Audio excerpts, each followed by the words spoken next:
Who are you? Your worst nightmare.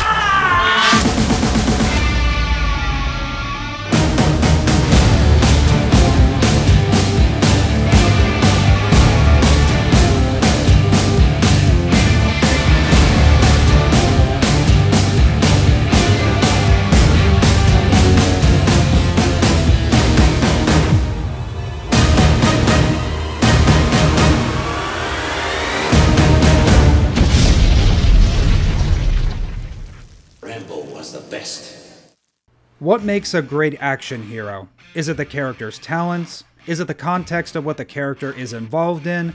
Is it the actor behind portraying them? Or is it the execution and style of the character specifically? Generally, most people would say it is one or the other, considering characters in motion pictures are subjective.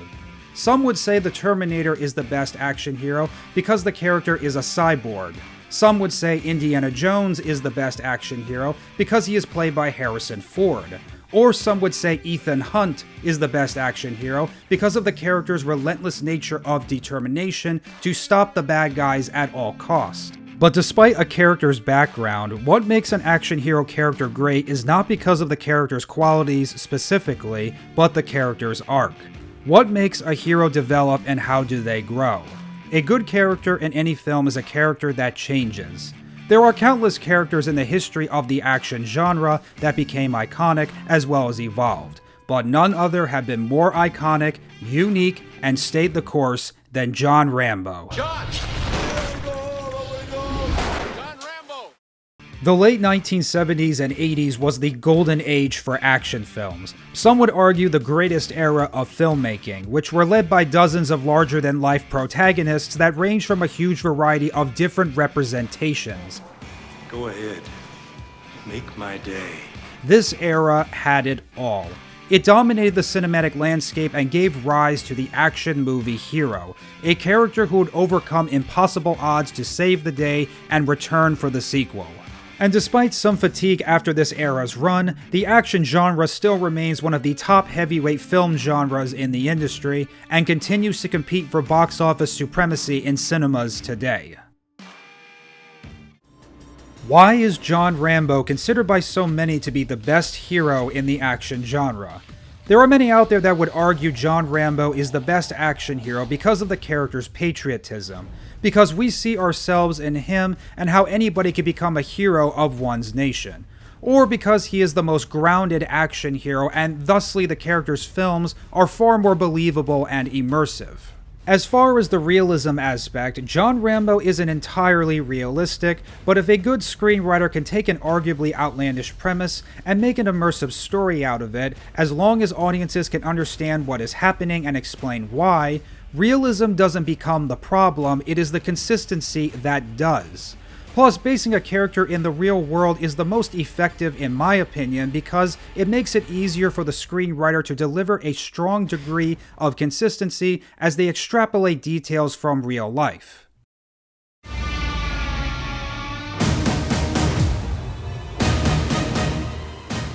Based on the character from the novel First Blood by author David Morrell in 1972, John Rambo is a Vietnam War veteran represented as a macho, self-sufficient killing machine bent on violent retribution, a troubled and very misunderstood war veteran who hates who he is.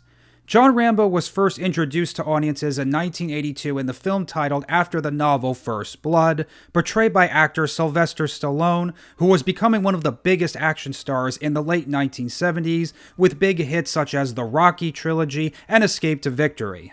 First Blood, directed by Ted Kotcheff, was a big financial success that dominated the North American box office during its theatrical release, grossing $125 million worldwide against a $14 million budget, and it was the 13th highest grossing film of the year in 1982. Audiences praised the film for its incredible performances, its action, as well as its storytelling, writing, themes, and symbolism. First Blood was an excellent film, but the aspects that made it so memorable and made the film into a classic was its dark, violent, and sensitive tone.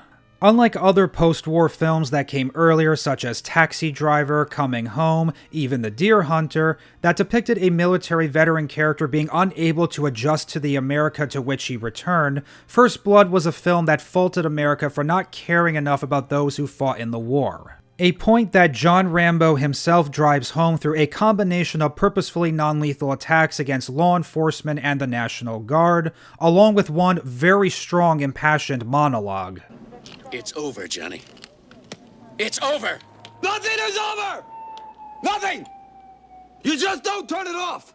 After the great success of the first film, First Blood went on to spawn sequels. Though all the sequels were completely panned by so-called critics, the press, and the media, the general public loved them, as well as the title character himself, as the series' first sequel, Rambo First Blood Part 2, turned the character of John Rambo into a legendary icon, and became one of the most recognized films in history and the most memorable installment in the Rambo series.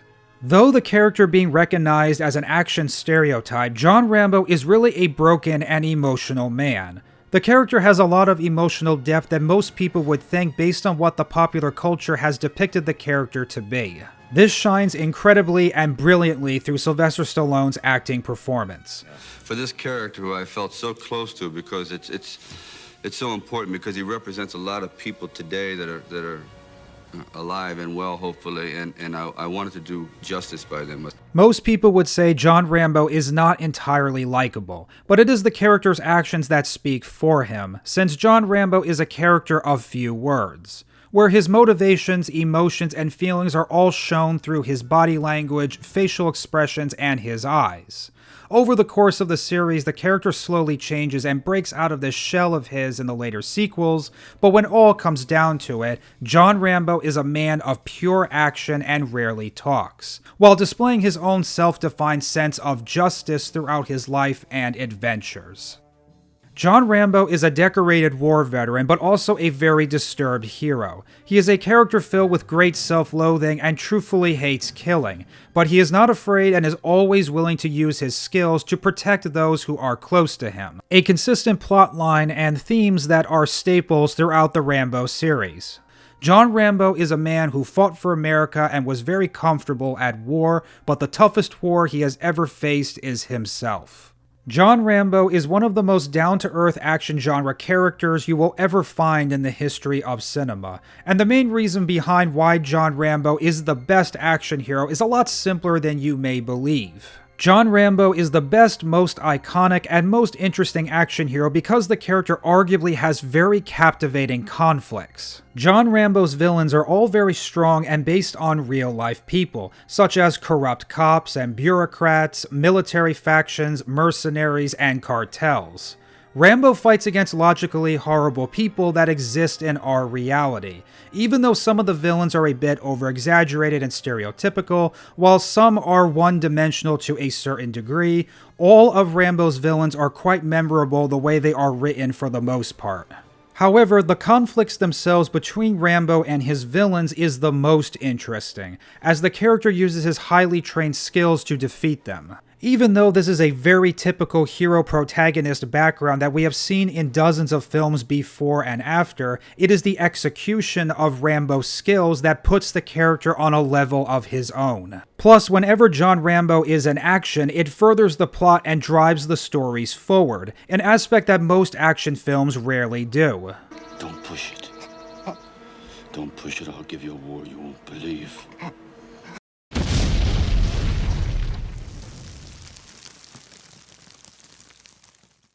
John Rambo is a character that has a lot of meaning for people and audiences to discover. Whenever Rambo speaks, every single line has a meaning and you have to put all the pieces together to understand. From his thoughts, his actions, his words, everything.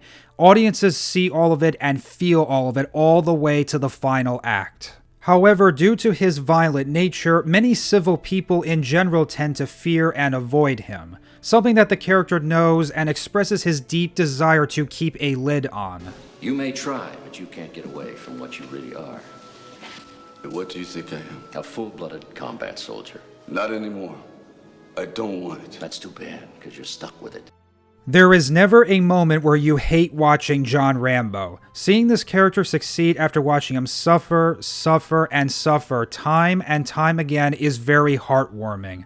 Even some of the supporting and companion characters in the Rambo series turn into the most sympathetic ones at the end and throughout each Rambo film, which is a great design and execution to, in a way, subvert audience expectations.